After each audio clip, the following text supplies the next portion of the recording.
Okay, guys, hopefully you guys are watching this before Memorial Day weekend. So I hope you guys have a great or having a great slash had a great weekend. We're gonna go over the pediatric frames of references. So pediatric FOR, if you will. Our objectives with this is to describe the pediatric frame of references in terms of their uses and related tools and techniques. We recognize examples of when to use the pediatric frame of references as appropriate. Describe and recognize each of the following related to the pediatric frames of references, including the theoretical assumptions, function, dysfunction, continuum, and indicators, postulates regarding change, and then we're going to apply the pediatric frame of reference to a case study. So we'll hopefully do that when we meet back in class on Wednesday. So we're going to talk about the motor skills acquisition. That, with our theoretical assumptions, we're looking at the functional tasks to help to organize behaviors, so focusing on tasks that are meaningful. Success emerges from interaction of multiple personal and environmental systems. So this is going to be based off the dynamic systems theory, which is the interaction between a person, task, and environment. It's also going to be based off of motor control, learning, and developmental theories as well. We need to acknowledge the development level of the child themselves. So we're going to look at motor problems as a result of all systems. We're not always going to focus on neurological problems in treatment with this frame of reference. So with the motor problems, all systems interact and compensate for some damage or problem in one or more of the other systems. With the motor skills acquisition frame of reference, we're going to talk about the function and dysfunction continua, and there's only one. So we're looking at the focus on the child's ability to perform a task. This will be determined according to the needs of the individual. So this will be an individualized thing for each patient that we see.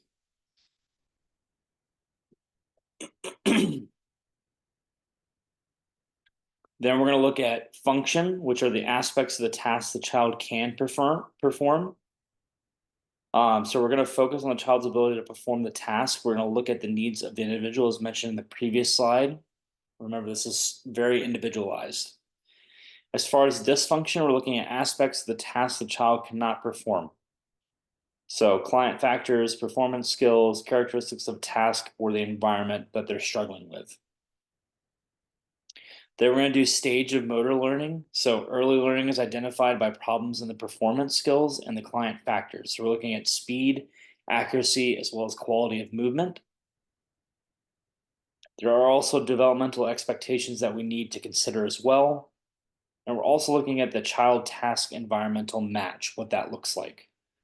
So we're looking at function and dysfunction, and that is determined by the environment within the skill that must be performed. So kind of think of the activity analysis aspect of things. So what can they do and what are they struggling with, your patient? Then we have our postulates regarding change in regards to the motor skills acquisition frame of reference. So if there's a match among task requirements, environmental demands, and the child's abilities, then those motor skills or acquisitions will be improved. We also are looking at if the child understands the goal and knows about expected skill and outcome, the motor skill will also improve.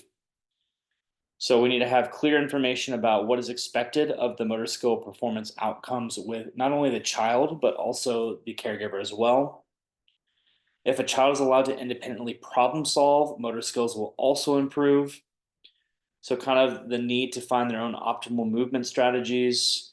Again, this is kind of like where in my work in peds, the child was the expert of their bodies and their minds and stuff like that. So I would always encourage active communication with the child themselves and talk through certain things, certain situations, be like, I see your body's upset. Can you tell me a little bit more about that? What caused you to be upset? All those things. We'll kind of touch on that a little bit later. As well as challenging and motivating tasks may also cause motor skills to improve as well.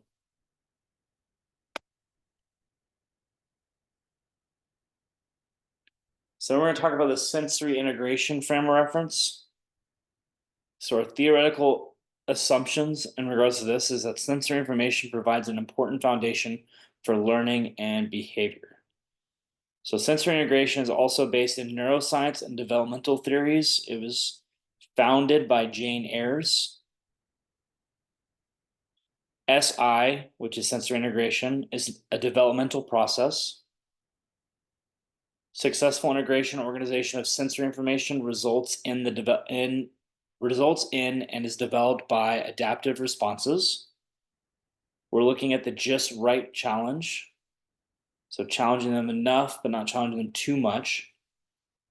That encourages sensory integration to occur. Children seek meaningful experiences in their own environment. So those meaningful experiences, children have an innate drive to seek meaning from their environment. A change in the neurological system increases with enriched experiences. That's due to neuroplasticity. Sensory integration is the foundation for physical and social engagement and participation in activities and routines. So one of the main purposes of working and doing sensory integration with a child is to help them better engage physically, socially, and to participate in their activities and routines. So I'm a big proponent of, like, when I was working in the sensory clinic, I would incorporate different sensory activities that wouldn't necessarily take up a lot of time, like maybe 3 to 4, 5 minutes max of sensory bursts, so that they could do and the caregivers could complete without changing their complete routine. So we'll talk about function and dysfunction continua as it relates to the sensory integration frame of reference. So we're looking at sensory modulation. So when we were referring to sensory modulation, we're looking at, is the child responding appropriately to the sensory stimuli? Then we have sensory discrimination. So are they interpreting that sensory integration information appropriately? We're going to refer to dyspraxia, which is difficulty completing coordinated movements. We're also looking at bilateral integration and sequencing dysfunction, as well as visual perception and visual motor integration, also referred to as visiodyspraxia.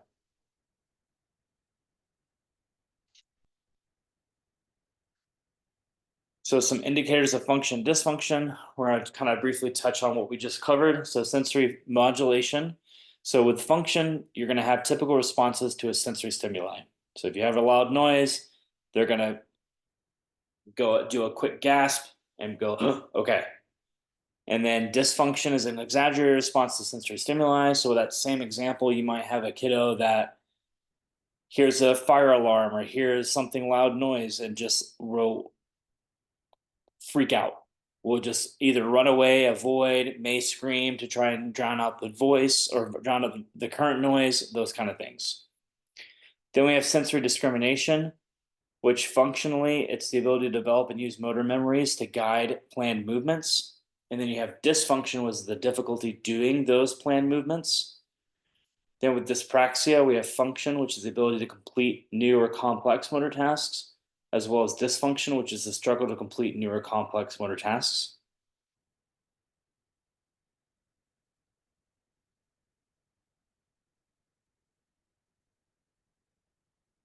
Sorry, let me back up here.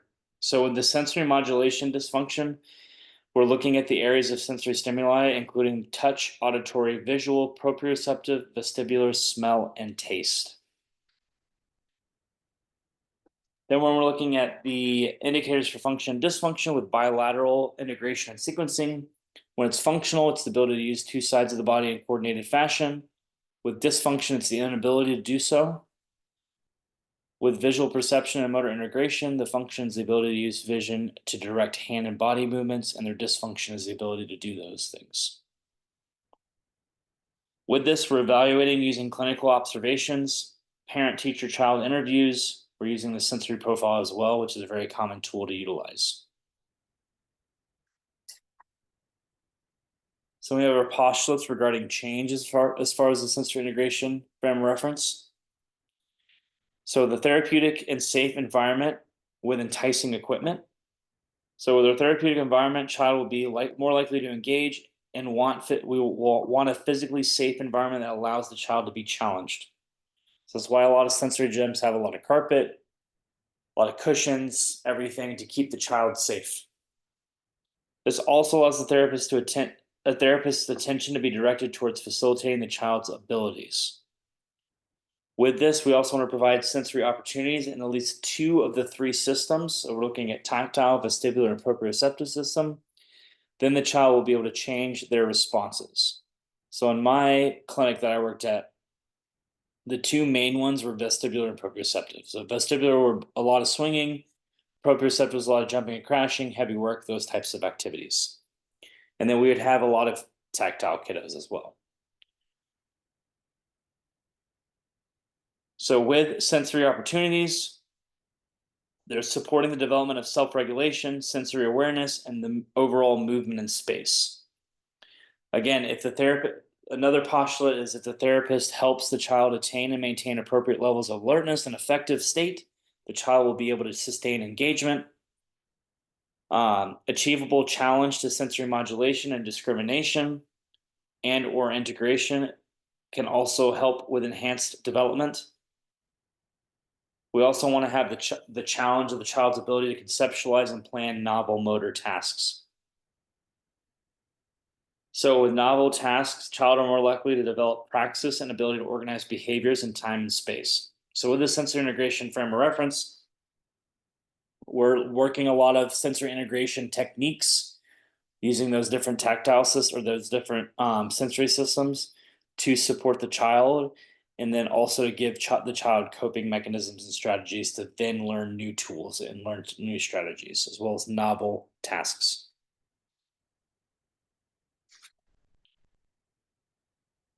Big thing is we want to collaborate with the child. So we're looking at child-directed activities that will follow for adaptive responses.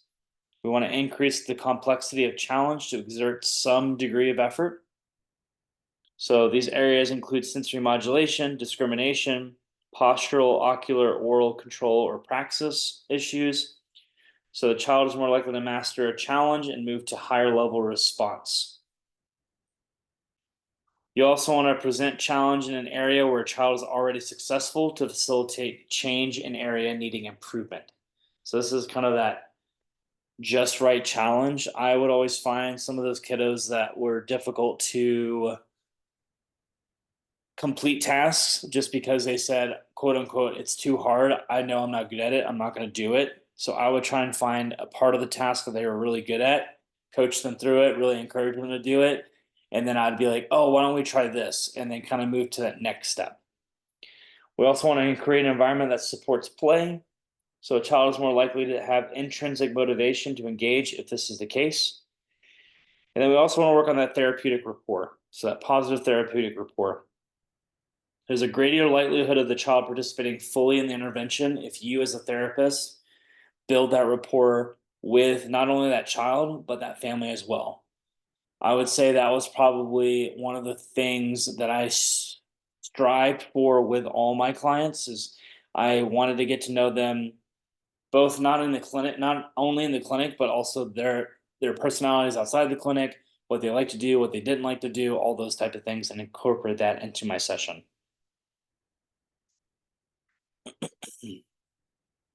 Then we have the visual perception frame of reference. So the theoretical assumptions here is that visual perception is a developmental process, but not a sequential building on the prior skill model. Visual perception is learned and increases with development, experience, practice, and environmental stimulation. Children learn through observation, interaction with adults and other children. Deficits can interfere with daily occupations, development of reading and writing. Primary visual perceptual skills form the foundation of all visual cognitive functioning. Acquisition of skills results from reinforcement, and behaviors result from interaction with the environment. So this frame of reference is based on the developmental, acquisitional, and learning theories. We're also looking from a developmental lens, which is we're looking at a deficit in one area does not predict problem or deficit in another area. So with the visual perception frame of reference, our function dysfunction continua is including visual reception skills, visual attention, visual memory, visual discrimination, visual spatial, and visual motor integration. So we're looking at the function of the oculomotor skills. So with our oculomotor skills, they're the accurate acuity, accommodation so the lens changes shapes for focusing, binocularity, convergence, stereopsis, which is that three-dimensional structures and depth piece, as well as visual fields. So this is essentially the efficiency of the eye movements. We're focusing on exploring and screening out irrelevant stimuli, so looking at that visual attention, as well as difficulty with visual perceptual skills, which include visual memory, so the ability to retain and retrieve visual information, visual spatial, which is that position in space, spatial relations, depth perception, topographic orientation, as well as object discrimination, which is which includes form constancy, visual closure, and figure ground. So object discrimination is the ability to perceive objects with these skills. So we're using these skills to perceive objects. Dysfunction of visual motor skills can affect legibility of handwriting, skillful building of blocks, and speed of visual motor activities in general. So these are the kiddos that struggle with handwriting and any sort of eye-hand coordination tasks. So our postulates regarding change with visual perception frame of reference. We're remediating visual perception receptive skills to influence visual cognitive skills. So with visual receptive skills, we're looking at visual fixation, pursuit and saccadic eye movements, acuity, accommodation, binocular fusion, and stereopsis, as well as the convergence and divergence. We're looking at the model behavior and use immediate reinforcement regarding desired behavior to improve visual cognitive skills. We remediate lower level skills to develop higher level skills. So we're going to do visual attention before visual reception and cognition.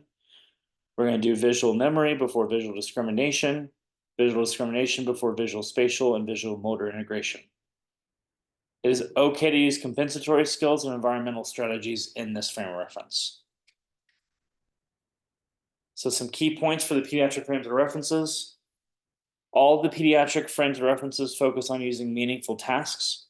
Visual perception is used in the visual perception frame of reference and the sensory integration frame of reference.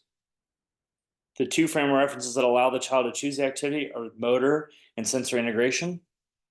When using sensory integration frame of reference, you need to be incorporating at least two of the three sensory systems, including tactile, vestibular, and proprioceptive.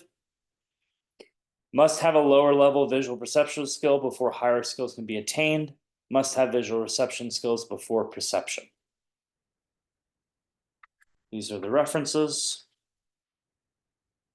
And that is the end of our PowerPoint.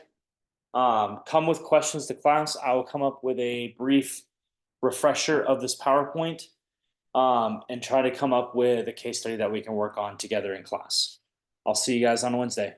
Have a good rest of your weekend.